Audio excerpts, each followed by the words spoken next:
Hey, everybody. Welcome to another episode of the Dark Art Society podcast. I'm your host, Chet. And today we have an interview with artist Tyler Vance.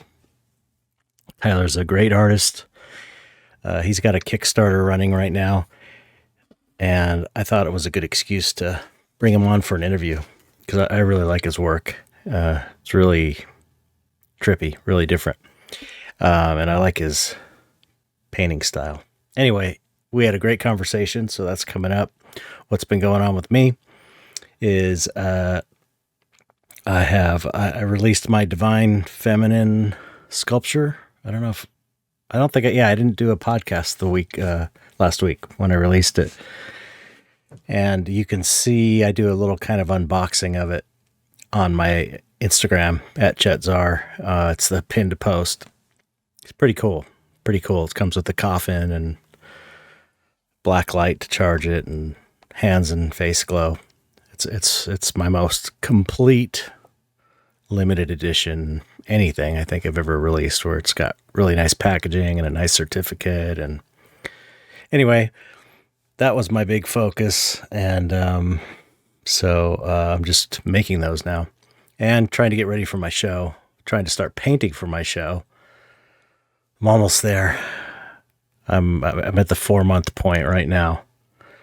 I think 2 days ago was the 4-month point, and I have a lot of good paintings designed and ready to go, ready to start painting studies so I can paint the finals. And but I still need a handful more, so I'm designing those on Photoshop currently. Let's see. If you want to support the podcast, go to patreon.com/Dark Art Society, and you could join for just $1 a month. I mean, that's nothing. $12 a year. You get access to the Facebook group, the private Facebook group, and you get the podcast a day early, and you get your name read on the podcast. And I'm going to read new subscribers now. I may have read a couple of these. I forget, but I'm just backtracking a little bit to make sure I get the new people. Jacob Porschman, thank you. Natalia Joruk, thank you. Gregor Kari, thank you. RJ Crowelta, thanks for supporting. Oops. V Pros Art, that's Vincent Pros. He's a great artist. Vincent, if you hear this, I want to have you on the podcast. I've been meaning to ask you. And Raven Arbuckle, thank you so much for supporting the podcast. You're making it happen. Is there anything else? Let's see. Oh, if you join at the $5 and above level, you can get 20% discount code. I think it's 20%. I gotta check. It's 20% or 10%. At Skull Shop, our sponsor, SKULLSHOPPE.com. They make amazing skulls. Do I have one around? Here's part of one. They're always floating around my studio. I use them for all my skull reference.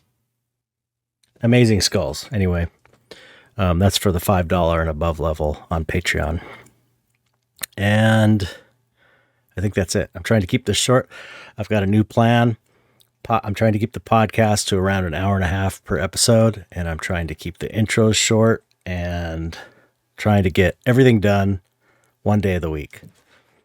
Like editing, recording, interview, everything. So I'm trying to do that, and now I'm making the intro too long because I'm telling you that. Anyway, let's get on with the interview. Tyler Vance. Here we go. It's a good one.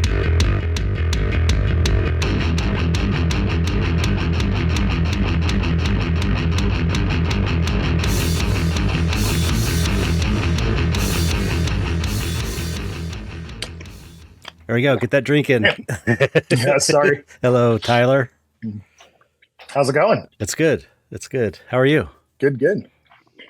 I'm great. I'm just busy working, trying to get stuff done, working on this Kickstarter. I'm still doing a little bit of art for it. Wow. So I've been doing that a lot. So yeah, things are great. The Kickstarter's doing well, I see. Well, by the way, if you're listening, it'll be in the link. in the text, the body of the text below the video and stuff. So you can go and donate to it. Yeah, it is doing well. It's doing better than I thought it was going to do at this point. So we're somewhere around 380% funded. Killer. So it's doing fantastic. I'm just about to incorporate some stretch goals into the campaign. Cool. Here in a couple days. So yeah. So I wasn't planning on that, but because it's going so well, I got kind of excited to do something like that. So that's great. Congrats. Thanks. Have you done Kickstarters before? This is my first one, and it's basically me. Okay. So I have some advice. I have some advice for you.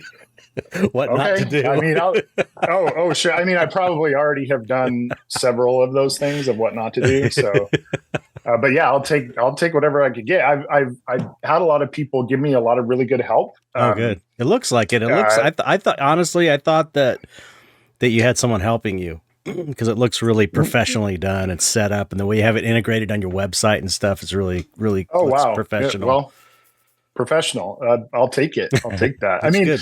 I don't want to discount those people that have helped me out a lot.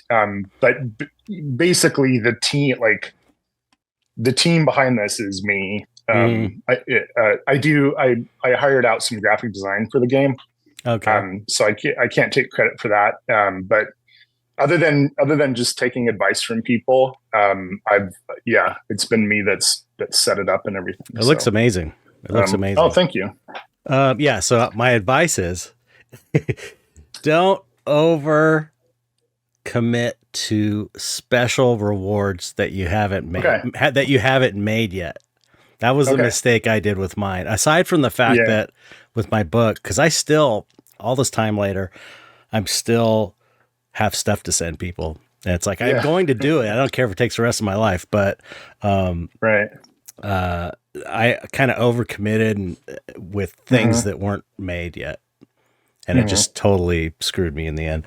But it wasn't that. It was also that I didn't have, my main problem was I didn't have the book figured out in my mind. It was for this dystopia book, and I could not, I was just like blocked. It was crazy. It's like I could not figure out how it should look and how it should be formatted. And I was struggling for so long, and it finally clicked, and then I got the ball rolling and it happened. But by then the schedule was shot, and it's been a nightmare. So just don't do that and you'll be good. I have heard that a few times, and there are actually some Kickstarters that I'm still waiting on. The good thing is they've been really communicative about it. So I know that they're working on it, but I have one that's been 3 years out that'll probably, hopefully by the end of the year, I'll have it. But I mean, I'm excited for it. So I'm not bothered really that it's taken that long. I'm sure a lot of other people are probably. Yeah. But, I've had a handful of people that just were terrible, really angry. But my problem is, well, I don't want to get into my, because it's like, I can't go and mass message everybody because it's been so long since my Kickstarter. It won't let me mass message them. So I have to keep doing updates saying, and it's been so long that I can't ship to the supplied addresses because the book costs like $50 each to produce. It's a really, it's like $100 book. And, and so I can't just be shipping $50 books to people that, you know, there's a good chance they've moved. It's been like 6 years or something. It's been a long time. It's been a long time. And so I just have to keep doing updates and hoping people see the updates and then send me their address. And it's like, and then I send them the stuff. So, you know, apart from going in, I guess, to hundreds of people and getting their emails and doing a mass email that way, I guess I could do it that way, but it's hard trying to keep the, you know, wheels from falling off of the art career and doing all that. But it's getting there. Well, luckily with my project, it's I would say it's 5% done now. Oh, good. Yeah. The layout and everything is all done. Yeah, it's in the stretch goals. I would add, it wouldn't really be a whole lot to do because the formatting is all there. It's just essentially plugging some stuff in. Yeah. You sound like you're doing it so. Right. Yeah, I hope so. Because first time I've done it, I feel like I'm flying blind with a lot of stuff. But yeah, I've been really happy with the reception to it so far. Yeah, it's great. Cool. So, I love your artwork. Your work is thank you, amazing. Thank you. It's really unusual. I want to hear your story, your art story, your art life story, or your life story, and how you got to where you are today, creating this kind of work. Okay. All right. So my life story. I grew up in a city called Midvale, which is essentially a suburb of Salt Lake City, Utah. Mm-hmm. Do you know Ryan Peterson? I'm sorry. I do. I know. Well, we follow each other. Okay. I didn't know is he from Utah? Yeah, he still lives in Utah. Oh, I didn't know that. Yeah. Okay. I forget the name. I forget the name of the place he said he lives. It was northern something, like in the northern part of the state or something. I'm sorry. Anyway, North Ogden, maybe something like that. No, it's like a small. It's a smaller town. It's like a small town, rural area, I think. Anyway, I'll have to. I know we interact on social media a little bit. But, I didn't realize that Utah actually has surprisingly a really great community of artists. Yeah, there's a lot of really great artists out of Utah. Yeah, he's told me that before as well. Yeah, not necessarily dark artists, but there's a lot of really good landscape painters, academy type painters that are really good. Anyway, so yeah, I grew up in the Salt Lake Valley. Let's see. I grew up in the 80s and 90s. My brother, who was 5 years older than me, during the 80s was really into heavy metal and Dungeons and Dragons. And so I got started playing D&D at a young age. And, cause at that age, your 5-year-old brother is like the coolest dude in the world. Yeah, so I was playing it when I was 12 years old. Yeah, I know people that are still playing it that are my age. Oh yeah. Absolutely. So that had a kind of an influence in what I do. I was also, and most kids are, but I think I was more so into dinosaurs when I was young. And when I'd say up until I was a teenager, my aspirations were to be a paleontologist or perhaps a paleo artist. Because I drew, I drew pretty well when I was young. My mom still has, it's at my parents' house, a drawing I did when I was 6 of a triceratops. That's pretty, it holds up for a 6-year-old drawing of a triceratops. So I know there are a lot of artists that are into dinosaurs and paleontology. Yeah. And isn't James Gurney like that? Oh yeah. Yeah, absolutely. He's like, it's funny. Could have gone either way in his career and ended up being an artist. Right.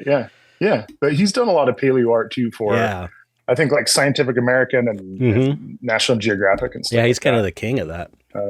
Yeah, he is. He's great. His books are great too. I have a few of his books. He's amazing. I do too. I have my son has a little, we went and saw him give a lecture when my son was young, and he had his sketchbook and he brought it up, and James Gurney did a little sketch of a dinosaur on a unicycle for him. He still has that in his sketchbook. It was really amazing. Cool. Yeah, it was rad. Anyway, so yeah, I grew up playing Dungeons and Dragons. I was into heavy metal. I was into classical music. My father is a professional classical musician. Oh, wow. What did he play? He played flute and piccolo for the Utah Symphony. No way. Yeah. And he did that from the time he was 17 until 60 or 60 something. And then he retired. He played for like 42 years in the symphony. So he's got you got to have a serious musical education for that kind of thing. Yeah, he did. Yeah, he was good. And then my mom was a high school math and stats teacher, but she was really big on taking us to She took me to the Natural History Museum all the time. We'd go to the planetarium all the time. We'd go to star parties, where they like get in the parking lot and get big telescopes out and watch, look for planets and stars and stuff like that. So that had an influence on what I did. And then, I just kept drawing. I mean, just like most artists you talk to, I'm sure they say when I was a kid, I drew all the time in my notebook or whatever. Well, so I can, the thing with, I'm sorry to interrupt, but the thing with, no, you're good, that I'm finding with, some artists on here is like, most of them have the same story you're talking about, whereas you've been drawing as long as you've been able to walk. And that's my story as well. And the majority of artists that I've interviewed on here, but a lot of them, it's always every once in a while there's a weird one that didn't start until they were like 19 or in their 20s, and they're amazing, still really good artists. But it's just, I find it kind of fascinating to see when people start. I mean to interrupt you, sorry. No, you're good. That is fascinating because the interesting thing I see is like drawing was always, and it's probably because I did all the time as a kid. It always came really natural to me. But when I really first tried to paint in late high school, it was terrible. And I still painting does not come natural to me still. I would never. I still fight with it. I would never know. Oh no, it's an uphill battle with me still. Wow. Drawing is like I usually say drawing is like, skiing downhill on hot butter, and painting is like, pushing the boulder up the hill over and over and over. That's what it feels like to me. So there's definitely an immediacy to drawing where it's just the pencil, it's just values, it's just white, right, or whatever, a tone paper, and you're just doing the values, and right. That's kind of my basis as well, is drawing. It's a lot of artists too, though, I think, because it's the first thing, the easiest thing you can do as a kid is draw. I think. Yeah. With your number 2 pencil and your lined notebook. So, yeah. Wow. Okay. That's amazing. I'm surprised. Yeah. It doesn't look like that. It doesn't look like thanks. I actually don't feel, when I paint, I actually don't feel like I'm painting.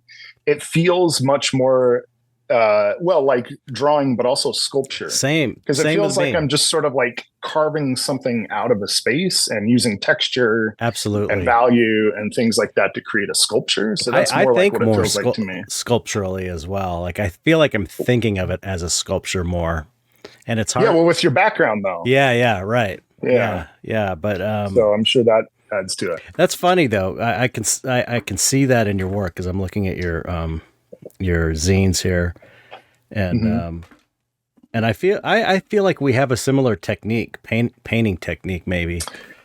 I mean, I understand when I look at your work, I'm like, I understand how you painted it, because I kind of feel like I sort of paint that way, or at least I don't know. I'm aiming for that level of realism that you're hitting.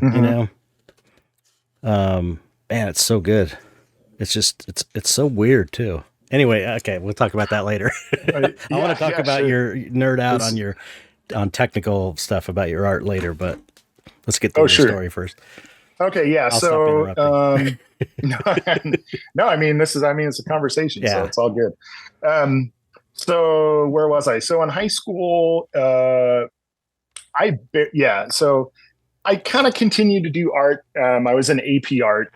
My art, I got to a point where I started to not care about school. My art teacher was really frustrated with me, because he could tell that I had some things going for me, but I was 17. I didn't care. Yeah. And I ended up being kicked out of that school and sent to an alternative school. Yeah, my counselor called me in and said, "Hey, you're going to fail out of high school here if we don't do something about this." So he moved me to an alternative school. So, with smoke breaks and all that kind of thing. I didn't sweat. It was the teachers really that did the smoke breaks, but anyway, and so I ended up going my last year to that alternative high school, and I don't think they do this anymore, but what I ended up doing is I took the GED, but the GED actually counted as credit towards a diploma. So I ended up with a diploma.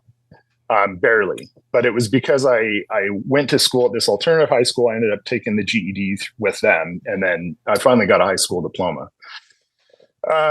So anyway, not a whole long time after that, maybe a couple years. It's funny though, because it seems like so much happens between the ages of 18 and 20, right. But it's really not that much time. I know. Long story short, I get married and have a daughter. And I get married in 2000, still blissfully married. Nice. And my daughter was born in 2000, and then I had a son born in 2003. And at that time I was working in the battery industry. So I was delivering and installing batteries on car lots and things like that.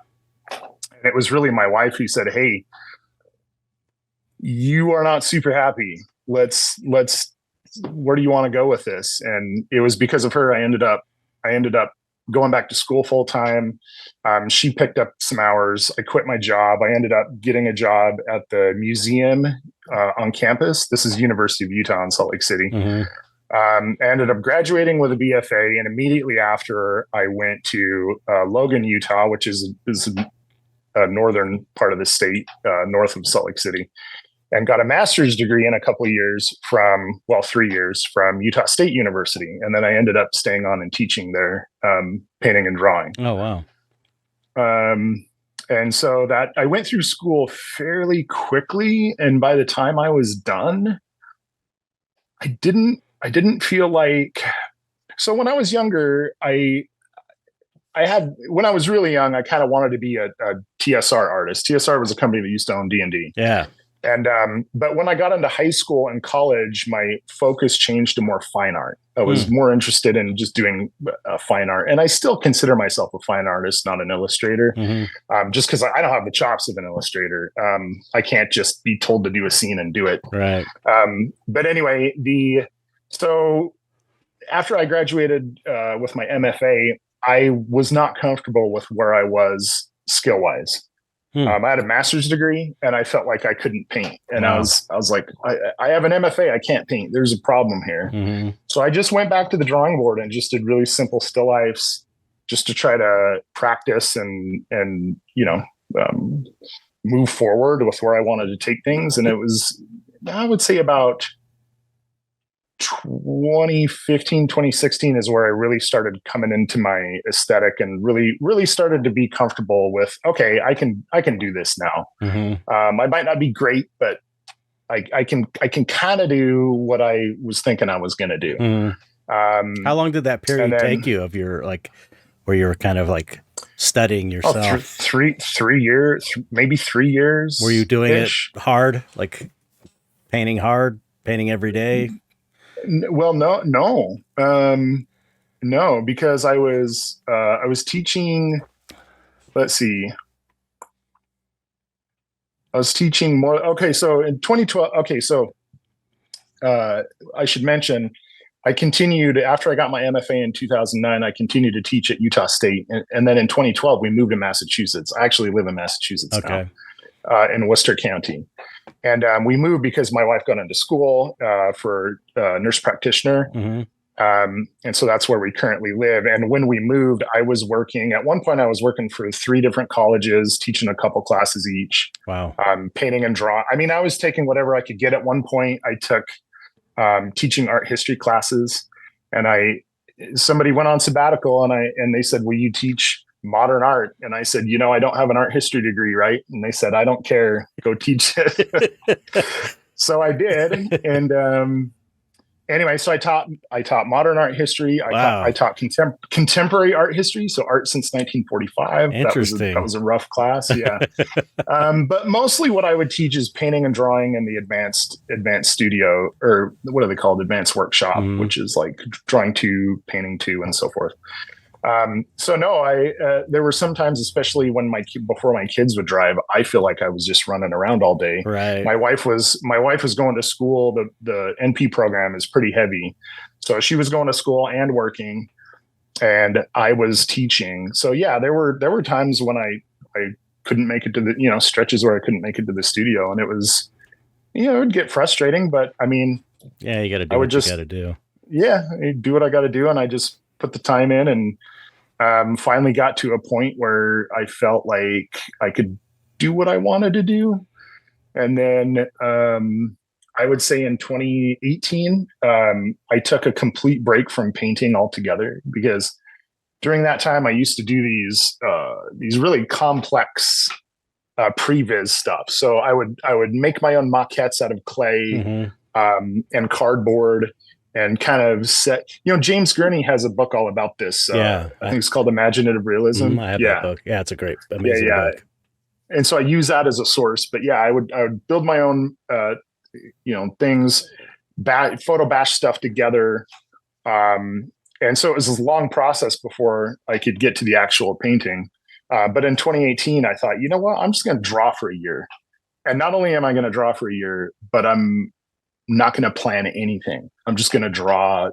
I'm going to grab a piece of charcoal, put it on the page, and whatever comes out, comes out. And I did that for about a year. And it was, not only was it, I loved it, it was fantastic, but it also sort of, I was getting a little too stiff with the planning stages, and this sort of broke that up. So I was a lot more improvisational. Yeah. And that sort of, what ended up happening with those drawings, I would come back to this language of these sort of bone vine things. Yeah. And they ended up, when I went back to painting, they ended up kind of migrating over. And so that aesthetic I have of this sort of overgrown bone tree kind of stuff came from this period of me just improvising and drawing. So, wow.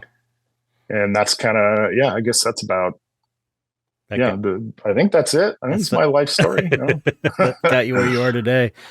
Yeah. It's really, it's interesting. They're so weird. Your stuff is so It's funny weird. that you've said that a few times now, and it's funny, like being on a dark arts podcast and having somebody say that it's weird. Yeah, well, but it's cool. It's cool to hear that. I mean it in the like as a compliment, definitely. Oh yeah, but it's for sure. It's weird because it's so abstract in a way, it's like realistic. You're painting in this kind of realism style, but it's also like really weird abstract shapes, which I think are so cool. Yeah. Organic abstract shapes, really unusual, really cool. So the ones that are drawings in those booklets came from that period of me just improvising. Yeah. And there's certain abstraction that happens with it too. Super cool, man. It looks really fun. It looks like a fun way to work, because I'm like sort of the opposite. Like I started painting and I was no reference, nothing. I was just like, and no planning, and I would just paint and model everything and just keep messing with it until it looked right. And that was ended up being like the first 10 or 15 years of my painting career. And just in the last few years, I've started using a lot of photo reference, because just to kind of switch it up. And I see the benefit is that, for me anyway, is that the paintings go a lot quicker and there's less messing around with it because it's not right and you're not sure why, because everything's figured out ahead of time. But the trade-off is you make up for it in efficiency and knowing what you're going to get, but then you trade off some spontaneity. You know what I mean? So for sure. But I've been being started off super spontaneous, and then slowly have been kind of like paring everything down and focusing on efficiency. And I don't know, it's just the natural way it's kind of gone for me. Yeah. And I think what may happen, and because this happens with me too, is you sort of pendulum swing a little bit. Yeah, totally. But really, I think the best thing is to incorporate both of those things, because it's great to do the work of figuring out an image, getting your composition down and all your your shape hierarchy and your values and all that stuff. But at the same time, just as you said, the spontaneity, the fun part is it's this process of discovery. Like you're discovering something there. Yeah. And that's why I almost feel like it's sculpture, because it's like this block that you're carving into, and you're finding stuff out. Yeah. Like to me, if I did all the previs stuff and I executed exactly what that previs stuff was, it would be like, well, why am I doing this? Like, I want this like process of, here's something here, maybe a mistake, or here's something that I didn't see before, and now I can kind of roll with that and change it and discover what's going on with it. That's really the fun part. But I would say that can happen more if you do more of that previs stuff. Right. That's then you have the groundwork. That's yeah. And also I was thinking, the way I look at it now, usually my deadlines for when I do a solo show, they're just like really tight, like 3 months. I've done the last, I don't know how many shows in like 3 months, like a whole solo show, which is just crazy. And it's not really fun. It's not, cause it's not, it's like long hours, but it's just the nature of my life. But you have another one coming up, don't you? Yeah, in October. I haven't started for it yet, so I have 4 months now for this. Pretty soon you're going to have 1 month left. Yeah. I've got almost all the designs done, and so anyway, what I was going to say was, for me, doing the previs stuff, I find that the creative part where the surprises happen are when I'm doing the previs stuff. And when I'm like mocking everything up in Photoshop, that's when I'm kind of allowing those weird discoveries to happen and trying to find that magic in there. And so it's kind of like instead of getting it in the paint, I'm just doing it in the beginning, because I'm spending more time on the computer, as much as I don't like painting in the computer as much as painting. But so I guess that's just my mindset. Like, okay, I take the time, set everything up, spend the time you need in the previs, and look for the happy accidents and magic things to happen. Right. But I feel you. I mean, I was going to do this whole show without any ideas and just start painting, but that's just too risky for me. One painting can end up eating all of your time. One painting, if something's not right, absolutely. You're not sure, you have this sunk cost thing where it's like, is it going to get there? And it feels like you're taking steps backwards. Yeah. Sometimes I'll do like, if the painting's not working, I will photograph it and bring it back into Photoshop and mess with it. Yeah. That works pretty well too. Yeah, it does. Just because you can flip things around and chop them up. Right. So you do, it sounds like you've used Photoshop and stuff. You're like, no. It's funny. I've taken even a little Zoom workshop about how to, like, Photoshop for painters, essentially, because, it shows you all the commands and everything. But for all the times I've done that, and I've gotten, I have friends who work in Photoshop and they've tried to show me. And every time I go back to Photoshop to do it, I'm like, what was that command again? And it just completely falls apart.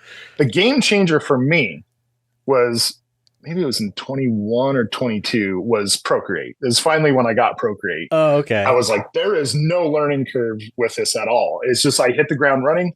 I could photo bash, I could paint over, I could do everything I wanted to do with it. Yeah. So I do the same. Now I incorporate idea. Quite a bit of Procreate. Right. Okay, yeah. Same idea, just different tools. But yeah, now I do that. So a lot of times I'll start off with an idea or a sketch or something. I'll take a photo, bring it in. I'll photo bash it a lot. I'll paint over a lot, change colors, maybe do another sketch, maybe not, and get to where I have essentially like a mock-up, and then work from that. But even after that, just like what we were saying, even after the mock-up, when I start working, a lot of times I'll go off the cuff from the mock-up. I'll improvise and change things as I go. So by the time the final painting is done, sometimes it doesn't, you can tell it came from the mock-up, but sometimes there's a lot of changes that happen with it too. Other times not. Other times I feel like there's a lot of flow with it and it ends up working on the surface, on the panel, like it does with the mock-up. But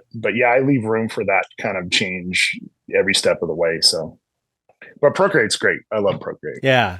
I got an iPad, I don't know, years ago. I got an iPad and I I use Procreate when I use an iPad, but it's not as intuitive for me as Photoshop, because I've been using Photoshop since the late 90s, so it's just like kind of ingrained in me on that, the way that those layers work. I was able to figure out Procreate enough to work in it, but it was, I probably having the same experience you have with Photoshop, where it's like, I can't quite, it's just like, you're an open book with not knowing really knowing a digital photo app or well, so you're able to probably adapt to it more easily. Oh, right. But for me, it's like, I've got this idea of how layers are supposed to be, and it's right. But it's a great and there's certain things that doesn't have, like, I don't think it doesn't use masks the same way as Photoshop does. Okay. I know I've heard from people about that that's one way that Photoshop is better to do that with. But it was super intuitive for me. I picked up the pencil and just was off to the races, like, right away. And it feels nice. But like you say, I'm not used to right. I wasn't used to Photoshop, so I didn't have to go over that. I'm used to, like, working on a tablet and looking at my screen and having the tablet down here. I'm totally, like, it's burned in my mind. I've done it so much. So whereas Procreate, it's nice to work on the screen. But so you don't have like a Cintiq or anything like that? Hell no. Those things are way too expensive. Yeah. I'm old. I'm from back when, a Wacom tablet or whatever they're called. It was like all there was, and you just dealt with it. And now it's just I don't even think twice about it. I'm so used to doing it. Yeah. You got some good hand-eye coordination there. It's just, I was doing, because I did a lot of stuff in the movie business too. And that's like the best training when you're just sitting 8 hours a day, drawing monsters using a tablet and a computer. It's just like 40 hours a week for weeks on end. It just is like the best school you could possibly imagine in that way, Mm-hmm. Yeah, I bet. Yeah. So that's it. Yeah. I do love, it's great. It's a great program though. Procreate's really great. So yeah, it's interesting. So your work is really, like, it sounds to me like the way you developed it is that it's truly from your subconscious, because you're just kind of like, it's, correct me if I'm wrong, but it sounds like you were kind of, when you went on that drawing phase, you're just kind of drawing and letting it happen and let it develop. And what you wound up with are these weird, strange object fossil-y things. And it just makes sense that, you have this from your childhood, you're into paleontology and dinosaur bones and all this stuff. It makes sense that it would come out like this, heavy metal, D&D, dinosaurs, paleontology, fossils. And then and then you're doing this stuff that's just like, okay, that's kind of what it looks like, a combination of, but I'm, well, that's good. Yeah, totally.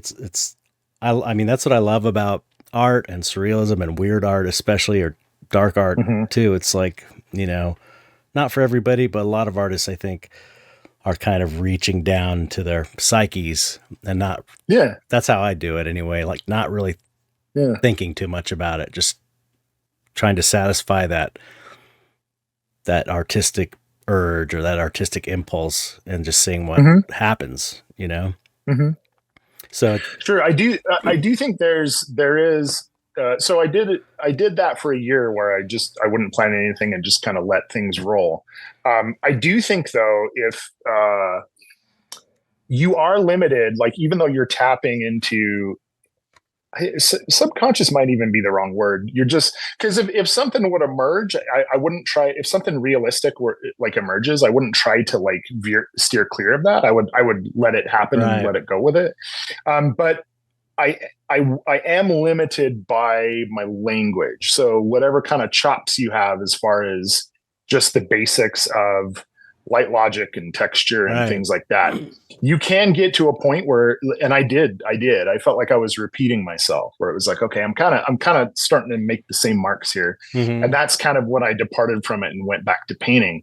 But yeah, you're right. It's like tapping into this thing. yes, those are the kind of textures and that I'm interested in, and so those emerge. But it's always important to constantly try to increase your vocabulary, so that you have the language to do it. Because if not, I feel like you can easily kind of repeat yourself and get sort of stuck in a rut. Definitely. Yeah. I guess what I was getting at is, from what you were telling me, you kind of developed this style from your drawing, that you were getting these weird abstract, whatever you call them, these weird things. And you sort of said, okay, this is what I'm going to try painting. Am I right here? Kind of. Yeah. And so, okay. So then you're like, but at that point you've got the idea. And so then you kind of know how to approach like designing paintings. It's these weird, bony, fossil-y things. And I guess what I was getting at is like, you got there through drawing in a way that was spontaneous, and you're kind of following this kind of automatic drawing thing, kind of following it. Like you didn't have an idea, okay, I'm going to make these weird fossil bone things. Right. Yeah. So go ahead. No, that's kind of just the point I was making, that it's interesting that you did all this drawing and then you started coming up with these weird, unusual things. And then you're like, okay, I'm going to try and paint these things. And then this is like what you're known for. This is your body of work for the most part. Yeah, I think that's accurate. I think it was because I didn't know. And in fact, if you look at the evolution of like the first drawing I did like that, all the way up until the end, it started off much more abstract. But there was a lot of that sort of like bone root kind of look to it, but not a lot of it. There was some of it, but as that started evolving, more and more of that kind of aesthetic started to show show through. And it wasn't, I didn't start out doing it to arrive at this fossily bone root look. So yeah, that kind of naturally emerged in this drawing process, because before that I used to do essentially still lifes. I had these tomb paintings where I had objects sitting in a tomb, in like an altar kind of a thing. And, they'd be different kind of objects or whatever. Yeah, I was always into skulls too. They made their way in there. But yeah, this aesthetic of this bone tree, or I don't know, whatever you want to call it, happened. Yeah, I think that's accurate. It happened through this drawing process. Now, when I went back to painting, it wasn't like I was saying, okay, I got to incorporate this. It was more like when I start painting and start bringing that feel into stuff, though, that naturally migrated. That aesthetic of these bones and roots and that kind of thing just sort of like naturally migrated over. So yeah, that stuff now just pops out, even though like every once in a while I'll just be like, man, I don't want to be a one trick pony here. I gotta like try to get some other stuff out that shakes that up a little bit, just to stay loose, just to stay fresh with stuff. But yeah, I think that's fair to say that aesthetic happened through this series of automatic drawing or intuitive drawing or whatever you want to call it. Yeah. Because I get that. I'm sure you've gotten this as well from students. I hear it so often, like, how do you develop your own style? How do you get your own thing? And, I kind of think that's maybe it's just because that's the way I've done it, but I kind of feel like, I don't know, the way I developed mine was I said I was going to just like draw in the way that I used to draw when I was a kid. And because that's when I had the most fun. And I was and I'd come out of this environment, the work environment, where I was like a service. I was a pair of hands for a movie studio that wanted to see a certain kind of thing. And so I felt like the chains were off. I could do anything. So I'm going to go back to when I was a kid, having the most freedom and the most fun. And that was monster stuff.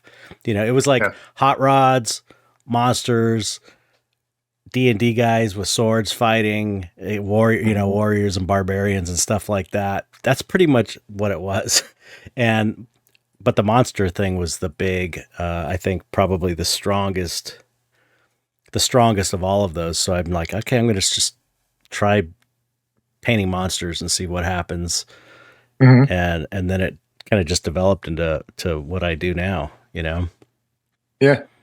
Yeah, no, I think that's the thing is, I mean, that's students give you that question, and there's no way to force that. I know. It's just through iteration that you will naturally kind of have a style that develop. Now, if you want to experiment with method and approach and things like that, that's great. Mm-hmm. But style, I mean, I was always taught with my high school art teacher that style was kind of a naughty word. It was like, no, really? Style forget about style. Like, no. If you're thinking about style, you're thinking about the wrong thing. Like, because they were just trying to teach you just the fundamentals of painting, right. Drawing. It's like putting the cart before the horse. Right. Sort of yeah. But that's how it is though with a lot of people, students nowadays. They are because of the whole, like, I think because of younger people are used to getting things instantly with social media and every movie you ever want on demand. This idea that no, it takes it's probably going to take you a few years to figure it out, of just like playing and messing around, kind of goes against everything in this world now. I mean, I know I sound old, but I think it's true. Yeah, no, it's absolutely true. You need to do. I mean, I've had a lot of professors put it a certain way that kind of rings true. It's like you need to do just a bunch of bad stuff. Yeah, like you need to do bad paintings. Mm-hmm. Do 1,000 bad paintings. Right. Like you just have to do that before you got to get those out of you. Almost they're there. They're like stuck in you, and you got to get them out of you before you can really get to the start getting to the good stuff. Yeah, they're like clogging you. They're clogging you, so you have to get them out. Right. I mean, I still have them in there. Like every once in a while, one will sneak its way through. And, remnants. So, yeah. So yeah, but that's a good point about the style thing. Yeah, because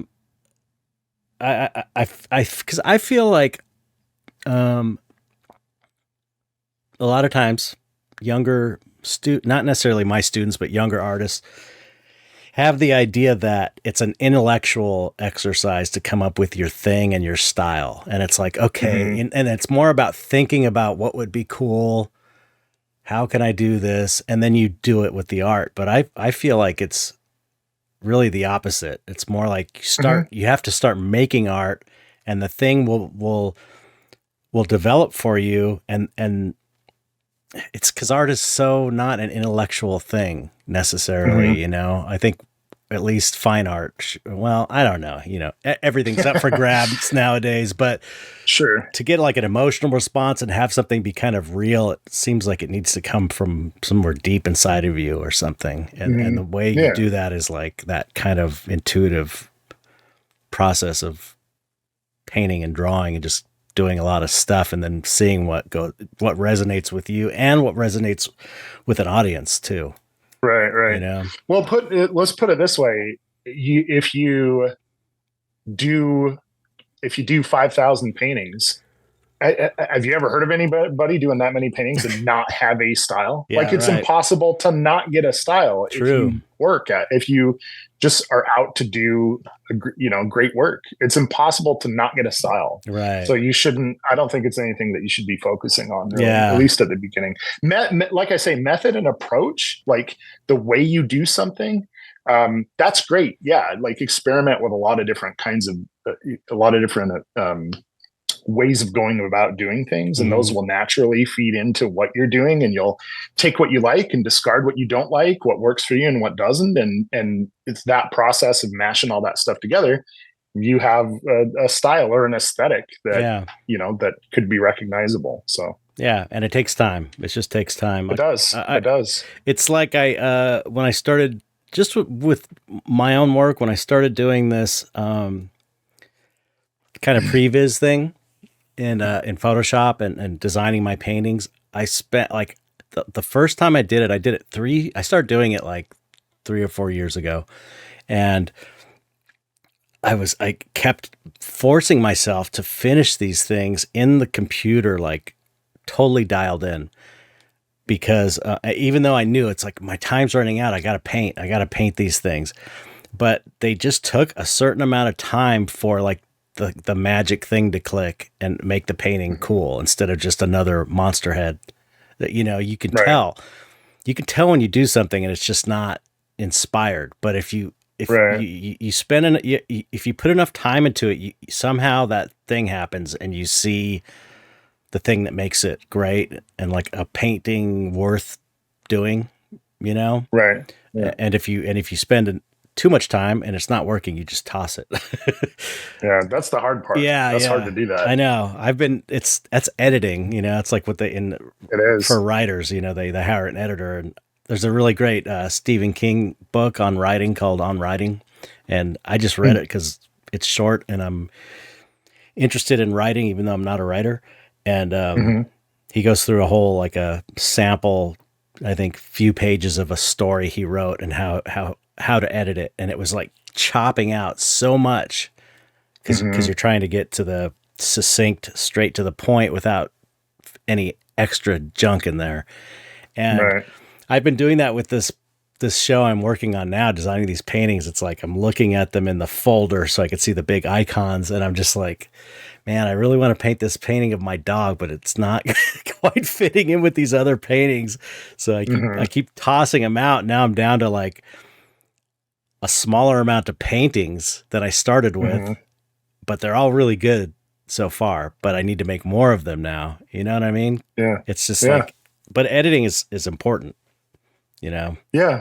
And sometimes you hear that a great artist is a great editor. Like 80% of what you do is editing. Right. Yeah. It's what not to paint. It's what not to do. Totally, man. Almost more than it is what to do. Yeah. I'll never forget the first solo show I ever did was, my wife kept telling me quantity over quality, or quality over quantity. And I was so just like, I'm going to make this happen. I'm going to make this count. It's going to be such a good show. So I'm going to do a ton of paintings. And I just did not, every time to this day, if I don't, her advice is always right. And I'm always like, yeah, I know better when it comes to art. And then it's like, and I don't do it. And then when I do it, it totally works.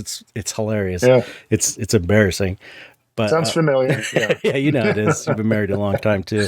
Yeah. But yeah, and it was like, I remember that seeing it up in the show, having done too many pieces that weren't up to snuff. It was like, I shouldn't have done that. Did you learn something from like doing a bunch of stuff that wasn't up to snuff? Did you learn something from that though? Oh yeah. Like from the process of doing those subpar paintings. I'm sure. Yeah. I mean, the biggest lesson I learned was quality over quantity, and it's better to have a few amazing paintings than a bunch of paintings where some are amazing and some are okay. It's just okay. It's not. I learned that lesson hard that time, but at that point I was still kind of teaching myself to paint. So every painting I was learning something from, for sure.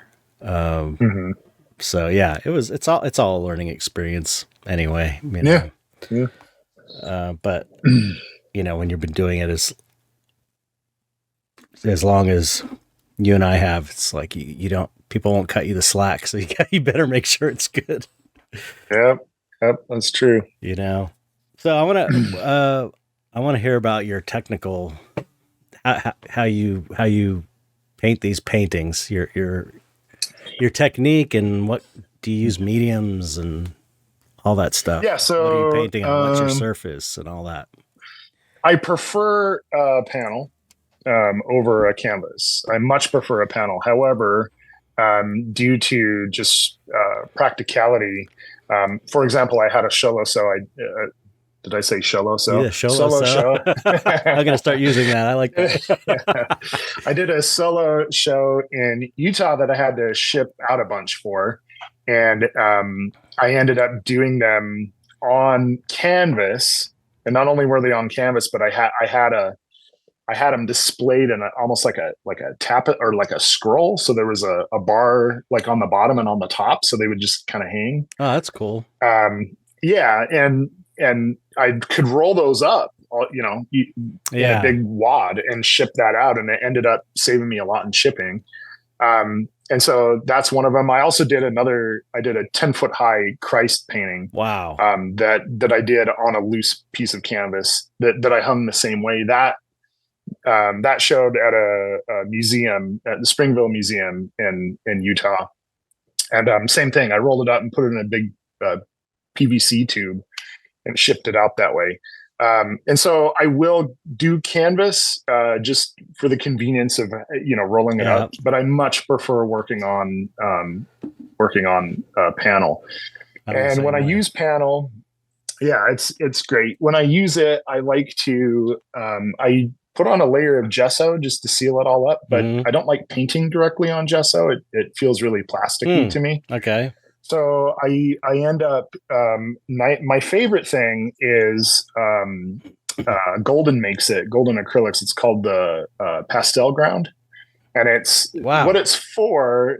It's sort of a pumice gel, and the point of it, the reason why they make the product is if you're doing pastel and you're working on a really slick paper, you paint this stuff on there and makes the paper toothy so that the pastel can grab onto it. Interesting. But what I do is I paint that on and then I knife it on several times and then sand those down, and it gives like a stone-like feel to it. Wow.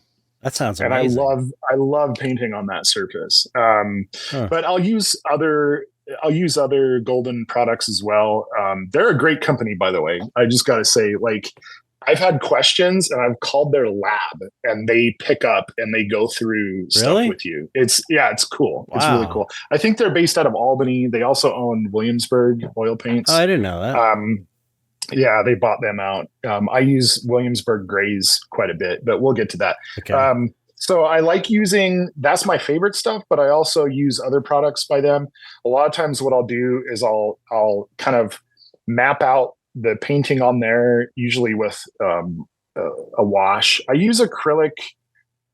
I don't ever paint acrylic paintings because I'm no good at it. I cannot get acrylic to do what I want it to do. Yeah. It's crazy to me when I see really good acrylic painters. It dries too fast. I just battle. I just battle with it constantly. To me, I like open up a tube of acrylic paint and it's like the clock is going. Like you like it. You gotta hurry. You gotta hurry. You're gonna run out of time. And I just feel all this stress of anyway. Man. But I do use it for underpaintings just to get values down. And a lot of times what I'll do is I'll either use Golden's molding paste, or they have a stuff called fiber paste that has a lot of paper pulp in it. Mm-hmm. And if I'm doing something particularly that has like a bone, like fiber to it, like a grain, I'll paint that on in the highlights and then let that dry. So by the time I get to oil paint, I have this nice impasto that's under there that lifts out when I go in with the highlights. Is it like a grisaille kind of thing? Like you're sort of painting values in, or is it just kind of? Okay. Kind of. I'll do like I'll do like a raw umber wash or something to get all the values down. Yeah, and then paint this fiber paste into highlights. Wow. And then go on top of that and paint oil paint. So yeah, it is kind of like a grisaille, like a monochromatic underpainting kind of approach to it. It's a very rough underpainting though. Okay. It's not like a fully solved grisaille painting. I mean, it depends. Sometimes I'll develop it more than other times, but so anyway, in some of my paintings, I've actually used acrylic cement patch. That I get from Home Depot. Really? And I've taped that off into sections and knife that on and build it up and sand it down. And I have a couple of pieces that are they're supposed to have this look of like a fossil that's still embedded in the substrate. Uh-huh. So like just little pieces, little plates and things like that. And I have a couple pieces with that acrylic cement patch, and it works really well. Wow! So it's like three-dimensionally cracked and stuff, sort of. Some of them, some of my paintings, very much. They almost have like a low relief look to them. Cool. Not all of them, but a lot of them do. A lot of them in my studio here. I try to. Because like I say, it's like feels like sculpting to me. So I try to almost make them like like you're seeing a physical thing there. Right. The tough thing about it is it's there, and you're not going to change that once you get to the oil painting. Right. So I can change other things, but these are mainly in the highlights. So I can kind of change the shadow side and halftones around, but. Anyway, so yeah, I'll use some grounds like that to build up different kinds of textures, and then I hit the oil paint after that. Mediums, well, I'll talk about my paint. My palette is very, very limited. I am not a color guy. I always say color is a necessary evil. I'm not good at it, and if you look at my work, you can tell. I can totally relate, man. I totally relate to that. Yeah, I'm not a color person. I even like just in everyday life, we'll be at a party with my wife, and we'll get home, and she'll say, "Hey, remember you met this guy John?" And I'll say, "No, who's John?" And she'll say, "He was wearing a red shirt." And I'm like, that's the last thing I pay attention to is color. Like the last thing. So when I'm interested in other art, it's rarely because of the color. Yeah. It's always because of texture and value and things like that. Yeah. I love the color, the color you use. I think it's excellent. Oh, thanks. It's a lot of that just has to do with what I'm comfortable with, but I just like the look of it better. So the palette mainly consists of earth tones. And then, like I said, I use Williamsburg grays. So they have these neutral grays and 2, 4, 6, and 8, and they are supposedly set to the Munsell. Do you know the Munsell scale of values? They're set to those. So the cool thing is I lay those out in a 2, 4, 6, 8, and then I have a list of the colors that I use and where those are rated on the Munsell scale. So I can put, let's say, a yellow ochre that's on a 6 next to a 6. And so I can gray down that yellow ochre with gray and keep the same value. Yeah, I really like them. I really like using them. Wow. Yeah, I've already written two things down. Oh, cool. 2 things I'm going to try out. So yeah, so gray and earth tones, like that's like yellow ochre, burnt sienna, raw umber, burnt umber. I mean, if I throw a blue in there, it's usually ultramarine. And that's mainly what I stick with. I might throw in a couple things here and there if I need something that palette can't get. But usually if I go too strong on even those colors, I get really scared and destroy the chroma. Because it's too much color, and I gray it out. That's usually what happens with a painting of mine. So wow. So you're glazing, right? You're doing glazing. Yeah. So I do a combination. So I'll kind of build a wet into wet and build that up. But because I use this textural impasto stuff, that really shows itself when you glaze, because it gets all in the cracks and everything. And it adds another layer of immediacy to it, because you see these, all these little cracks and everything from the impasto. So I do glaze quite a bit, especially after I'm done with the painting. A lot of times I'll look back, and because I deaden color so much, I might glaze a little bit of a stronger color here and there. Or a lot of times I'll go in and just go back to a drawing phase of it, like get a little pointed brush and black or raw umber, and go in and essentially accentuate, occluded shadows and things like that. So yeah. Wow. And I use Liquin for my medium. Yeah. The Liquin crew. Yeah. Yeah. It's funny. I used to not like it. I used to use it just purely out of convenience because it's drier. Yep. And now I've just gotten so used to it that's what I use for a medium. I'm just used to it now. Same here. Yeah. I found that, exactly the same thing with me. I'm weak with color, and I kind of I try and get there, direct painting, and I glaze. I shift things with the glazes after I built my light. But I started with Liquid because of the speed issue, and now it's just kind of it's still so convenient. But I find myself not using a lot of medium lately. The last couple of years, just barely using any medium. Just when I need to change the consistency of the paint, really. I'm trying to kind of paint straight paint for the most part. It's better, in my opinion, it's better to do that. It always feels better. But if I'm in a rush, let's say, sometimes the white and the yellow ochre will, if I don't at least hit it with a little bit of Liquin or something, it just takes forever to set up. I've been using this and I kind of have mixed feelings about it, but I've been using this Holbein quick drying white. Oh yeah, yeah. It's loaded up with a whole bunch of alkyd resin, but it's not super opaque like titanium white is, and it also has a very strange consistency. Once it starts setting up, it almost feels like dried toothpaste. That's like the consistency of it. Yeah, it's a strange stuff, but I've been using it because it's really thick. And I don't like this like whipped buttery feel of paint. I like when paints are like really viscous, really thick. Oh, okay. And it is very, very thick. I usually just end up mixing it with titanium white just to speed up the drying time of the white. But are you using wood panels or aluminum? Have you painted I've never painted on aluminum. Yeah, mostly I say I have a lot of MDF, some birch here and there that I'll cradle. But I have a lot of MDF panels. I used to use masonite, but I don't use that anymore. And yeah, I would say MDF and like a birch ply is mainly what I paint on. I've never tried aluminum. I know some people that swear by it. It's great. I'm like a kind of an evangelist for aluminum now because I finally found a supplier that I can buy a 4x8 foot sheet for $100. And it's so easy to cut with a utility knife or box cutter to cut. Really? Yeah. It's like you just score it over. and then you snap it. Yeah. And you snap it and then you just take a sanding block like this.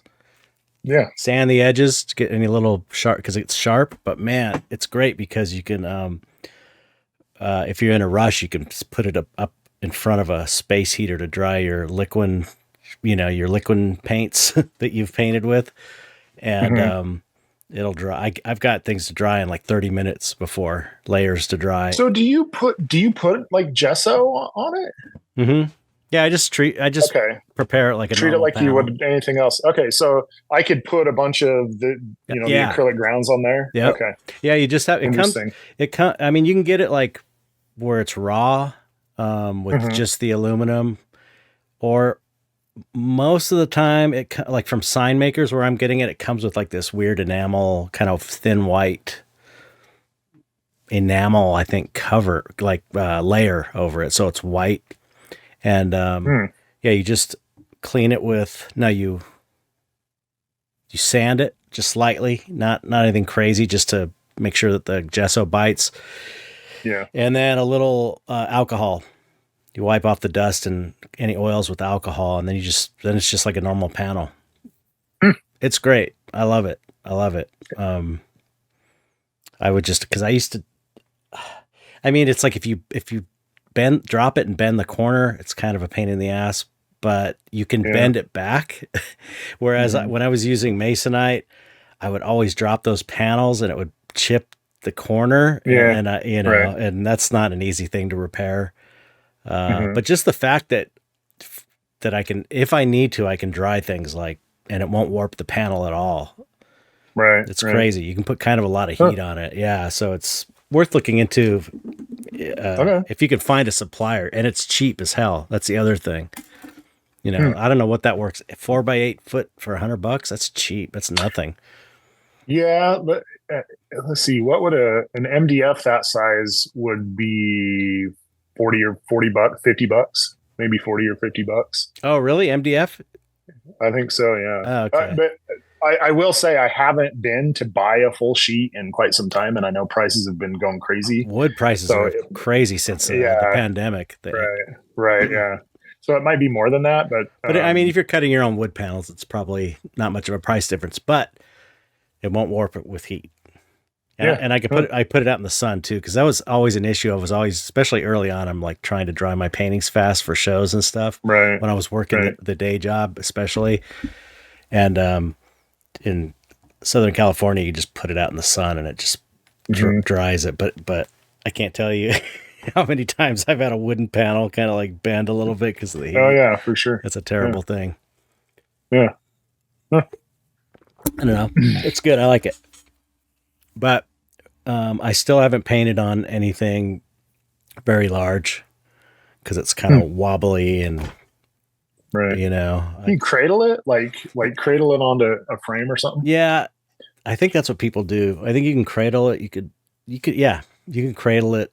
Um, yeah, I know somebody that glued a cradle on with like Gorilla Glue or something, and it works well apparently. But it's just big canvases are so light.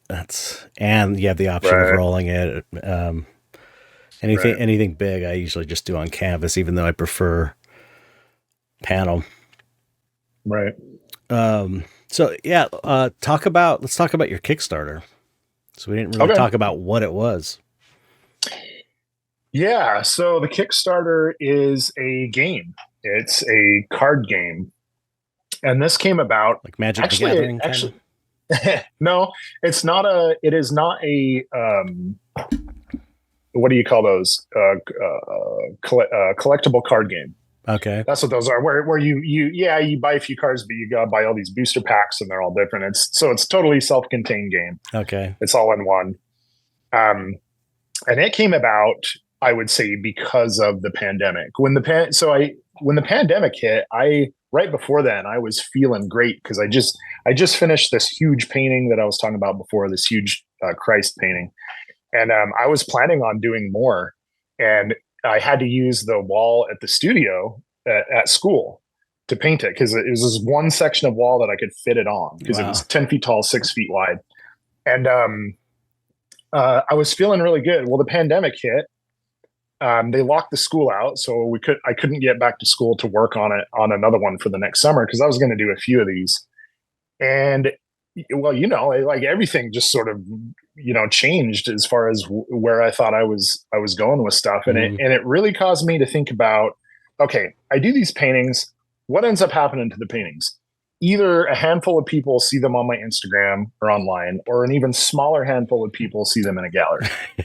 It's like, what can I do? Like, what's a way that I can create a new way of interacting, and I call them delivery systems. Like, what's another delivery system that I can create to get my art out there? That's a good way to look at it. Yeah, and the zines were the booklets were the first thing that I came up with. It was like, okay, I'm gonna put together. I've always been into world building. Mm-hmm. Since I would say 12, I knew I was going to be doing world building to some degree for the rest of my life because I was really interested in it. And the paintings came first, but sort of I took those and kind of took what was going on in my head, what those inspired, and kind of came up with this really loose idea, this really loose story that was about, I took all my childhood influences, so dinosaurs, and I grew up in the West, and that I have memories of driving through northern Utah and up into Idaho, and there's nothing there but truckers, right, on the road and truck stops. And a good family friend was a trucker, and we would eat at truck stops all the time. So I kind of took this idea of a trucker and paleontology and the cosmic horror and heavy metal and all of those things, and kind of said, okay, what's going on here? What could happen, surrounding these things? And I came up with this idea that these are these mysterious artifacts out in this chaotic landscape that's dangerous to go out into. And these truckers will drive out in either legally or illegally and dig up, excavate these artifacts and bring them back. And I came up with this idea that I would just, instead of trying to build it from the ground up, I would just come up with these small little snippets, these little stories. Yeah. It could be a newspaper article. It could be a song or a poem or, an ad or something. And so I just did this slow burn, this slow reveal of this frontier of people living on the frontier. And there's this market of artifacts. Nobody knows exactly what they are, but the government's in on it. They want to claim everything. And I came up with this, but then in retrospect, I started looking into, are you familiar with the book Roadside Picnic? Isn't it what that Russian movie is based on? Right, Stalker. Stalker, yeah. I haven't read Stalker it. And the Stalker games, they're loosely based on the book, but the book is a similar idea. You have this no man's land, and there's these weird artifacts, and people are going in there and taking the artifacts out. Mm-hmm. Also, Annihilation, that book and movie is kind of a similar thing. You have this chaotic land. People are going in and trying to figure out what's going on. So it's that kind of similar aesthetic. Anyway, so I came out with these zines, but when I started coming out with the zines, I right from the beginning, I was like, okay, I think a card game might be kind of cool. Mm. I actually have a deck, and that kind of inspired me to do this. You know, Peter Moorbacher? Yeah. Mm-hmm. He's been on the podcast. Oh, cool. So he's the guy who got me on Patreon. Oh, really? Mm-hmm. Oh, cool. So he convinced me. He has this deck of cards. It's all his angels that he did. Yeah. I think it's called Angelarian, but I thought it was really cool because as an artist myself, as a fine artist, I have a lot of prints. I have a lot of other people's prints. I have a lot of my own prints. Mm-hmm. And a lot of times I can't get those up on the wall just for room. Right. But with this deck, I was like, I could buy this. I'm looking at it right now. It's sitting on my shelf. I can go take it off, flip through it. I have this like object, you know. Mm-hmm. I just thought it was really cool. So I thought I could do something similar. But instead of just the images, I could make it more interactive. I could make a game with it, you know? Mm-hmm. And so that's kind of how it came about. It's really simple rules. I wanted the rules to be really accessible so that it was really easy to play. It was really easy to learn. And we play tested on just blank cards over the last 2.5 years or so and dialed in the rules. It's really loosely based on Monopoly Deal. It's the card game version of Monopoly. Mm. And you're making sets, you're collecting sets. In Monopoly, it's property, right? You have like Park Avenue and what's the other one? I can't remember the name of it. Yeah. Anyway, you're building sets. Yeah. In this one, you're building different types of specimens. So you have a set of 3 monoliths or a set of idols or a set of tablets or a set of fossils. That's so cool. And you're collecting those in the game and you're trying to sell those off to get points. But I wanted the artwork front and center. Mm-hmm. So I made the cards tarot sized. So they're bigger cards. And on the actual specimen cards, like most of the card is the image. So it's almost like you have this little mini print of the image. But at the same time, you have flavor text at the bottom. You have a number down there that shows you the value of the card. And I got a really good friend of mine did the graphic design work. She's really great. Holly Cobb. She's a phenomenal painter in her own right. Mm. But she did the design work for it. I kind of would shoot her mock-ups and she'd make them 1 billion times better than what I could come up with. And, you know, I've just been putting this together and decided to do a Kickstarter for it. And so the Kickstarter, you can get the game, but I've also come up with a play mat, which I didn't even know was a thing until this year. That you know, Magic the Gathering, they have these like mats that they play on. So it's crazy. So I designed this mat that you can play on that has my logo on it and it says Void the Frontier. That's the name of the game. Cool. At the bottom. So you can get that on a tier. I have another tier where you can get a package of prints that are limited to 50. So I'm signing the back and numbering every single one. I have a sticker that goes along with it. And also as add-ons, I'm including, if people want to get the booklets, they can do that. They can add on the booklets to anything they back. I did have 2 original paintings as add-ons and they both went. Excellent. So those are not available anymore. That's so cool. Yeah. And it will be up until the 27th. Yeah, those are the zines there. Those are the booklets. They're amazing. Thanks.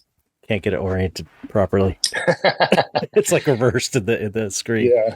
They're so good. And I came out with one a year up until this game. This year I'm not doing a booklet because I'm so focused on this game, but I'm hoping to continue with the booklets and kind of see where it takes, where it goes. Yeah, there's so you could. That's the thing. It's like I'm definitely inspired by these because it's like it's so small and it's not like a huge commitment to read them, but it's got a bunch of cool art.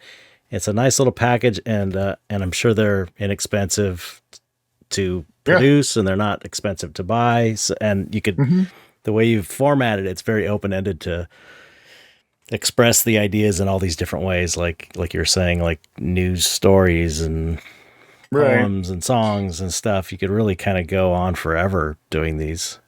Yeah, and that's the idea. I never want to pull the curtain back totally. I just want to do, some reveals here and there. Mm-hmm.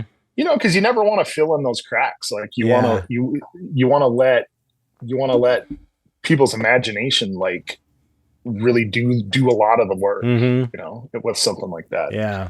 In my opinion anyway. But yeah. Yeah, that was one of the that was kind of one of the issues with my dystopia book is because it's like it's an art book. I call it an art book disguised as a field guide. It's really really an art book, but it's formatted to be like a Dungeon Master or more like a National Geographic field guide, to where it tells you what is known of this world. Yeah, I love it. It's cool. It is cool. It's just weird. Like it's like I got all these books and you can only buy them through me. I didn't put them on Amazon, and it's like, I don't have any money to take out ads. So it's like I've sold, a good amount of them, but I just feel like the book is so cool. I wish I could get it out to more people. But and is this a book that's still being fulfilled with the Kickstarter? Yeah. Okay. But it's almost, the books are almost fulfilled. So the main things I have to are like these guys. Okay, like the add-ons and stuff. Yeah. Okay. But most of it's been fulfilled. Like but anyway, but that was like that was the thing I wasn't sure about. It's like my paintings are so vague and kind of weird and surreal. I was like, do I want to mess with that by telling what they are? Because the way that we did the book is this guy who wrote the text for me, he interviewed me about all my paintings and asked me what I knew about them. Like what I knew about the backstory. and everything was intuitively done. So I didn't think about it when I was painting it, but when he asked me, I realized, I knew all this stuff. It was totally a weird thing. So the whole book was written in this weird backwards way. Like we just gathered all the information that I knew was true about each painting and then formatted it into, here's what we know about this world and the characters in it. But the point I guess I was getting at was, that was the one thing I had to get past. It's like, okay, I'm going to be giving up this level of mystery in order to make this book by kind of explaining more than people know about the paintings. But, but then I have a cool book, so it's like you give something up and you get something else. It's just, you do, but I think you can explain more than you think you can and still keep that kind of mystery to it. Yeah. Because there's probably still unanswered questions. Oh yeah, even in the intro, it's stated like it's still a world that's developing, and a lot of stuff in the paintings I didn't know, and if I wasn't sure about something, we just didn't even address it. So. Well, it sounds like a natural way to do it. You weren't trying to like force anything. No, it was totally like it was super intuitive and. Anyway, I find I really find a commonality with what you're doing with your game and your zines and stuff. Do you have any plans for a book, some kind of book like that, or not art book plans as yet? I mean, the ideas are floating around, and it sounds like something that could work. I've thought about doing a thing where I kind of compile everything from the zines and do a larger book or something. But yeah, that's still right now. My site can't reach much further than getting this game out there. I want to continue to see where these different, like I said, delivery systems take me. So I don't know. It could be that I do a bigger, more involved board game later, or it could be that I do a book, or it could be I do an RPG. Or something, there's different things that I could do, and I'm thinking about all of them. And it could be. I'm sure it's going to be something. Just what it is, I'm not exactly sure. But then again, I also want to paint. Like I want to actually do paintings, So so there's that. So much time in the day and so much money. Right. Imagine if we were just rich. Imagine if we had all the money to do whatever we want. There'd be so much cool stuff in the world. That's why people, you need to make us rich, because we will make the most amazing stuff, and all for you. Well, maybe AI will make everybody rich. Yeah. I have a feeling it's going to make everybody poor, but yeah. We'll see. One can hope. I'll see I'll believe it when I see it. Yeah, I bought into the whole NFT thing, and that was kind of a disappointment. So I don't trust these tech bros anymore. But that's a whole other story. I gave it a fair shot. Wow. Yeah. Well, I'm excited for this. I mean, we'll have the links in the body of the text. I always forget how to say it in the text, in the body of the text, in the body text. There's a way that podcasters say this, and I always forget it. But in the show notes, in the show notes, that's it. That's okay. It. In the show notes. Thank you. Yeah. I'm so bad at this. But for people who don't want to look at the show notes, how do they find it? Can you tell them how they could find it on Kickstarter? Yeah, if they just type in the search bar "Void the Frontier," Void. The game is Void: The Frontier, but if you just type in Void the Frontier, it'll be the only one that comes up. If you type in Void, it'll probably be the first 3 or 4 out of the 40 or so that have Void in the title. But Void the Frontier, yeah, you just get on, search for it, click on there. You can see my attempt at a video at the front of it, and look at the different reward tiers. There's lots of options, and I'm really excited about it. People seem to be digging it. I've actually demoed the game. I demoed the game yesterday or 2 days ago. 2 days ago, yeah, Saturday, at a game store in Worcester, Massachusetts. I'm also going to be manning I should mention these. Yeah. I'm going to be at the Oddities and Curiosities Expo in Providence, Rhode Island. Oh, cool. On June 22nd. I think it's 22nd and 23rd. It's a Saturday and Sunday. My wife and I are manning the booth. I'm going to have prints, and I won't have the game, obviously. I'll have the prototype of the game there for display, and I'll also have people can sign up for the Kickstarter there. But if anybody's in the Providence, Rhode Island area, they can stop by and check it out and say hi. There's a bunch of other cool stuff if you're into taxidermy and that kind of thing. Excellent. And I'm also doing the Oddities and Curiosities Expo in Salt Lake City, but that's not until September. But it's the same organization. Have you done that one? I haven't done it. Do they go all over in different cities? Yeah, they're all over the place. They even do. This year they started doing Australia. Wow. Yeah, and I think they might be moving into Europe at some point, but they're pretty decently sized. But yeah, I'll be showing off the game there, and also on my website. If people are interested in a kind of a longer write up about the game, they can look at it there, and you could also see all the other paintings and drawings that I have on my website. But yeah, it's easy. Just in Kickstarter, if you type in Void the Frontier, it'd pop right up. And is your website Tyler Vance Art or Tyler Vance? Art? Tyler Vance Art. Okay. TylerVanceArt.com. And there's a link from there. There's as well. There is a link from there to the Kickstarter. Yeah, I have a page set up that is just about the game for now on the homepage. That they can go to the game, and that gives you a place to sign up for my newsletter, but it also has a link that goes right to the Kickstarter. Cool. And then your Instagram. Yeah, that's TRVART. Okay. TRV. So those are my initials, Tyler Robert Vance Art. Okay. A lot of people, I still get a lot of people, and I don't blame them, that think my name is Trevor, because that's what it looks like with the TRV art.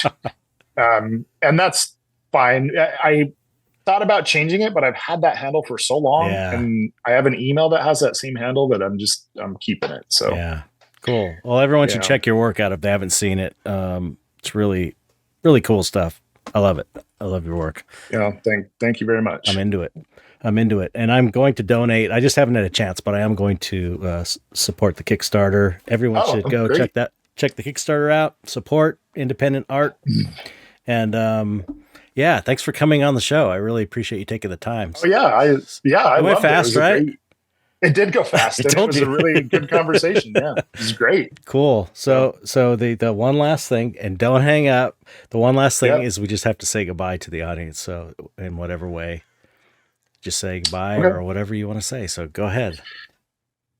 Peace. Take it easy. Thanks for listening this long, and see you later. Thank you, everybody. Thanks for listening. Bye.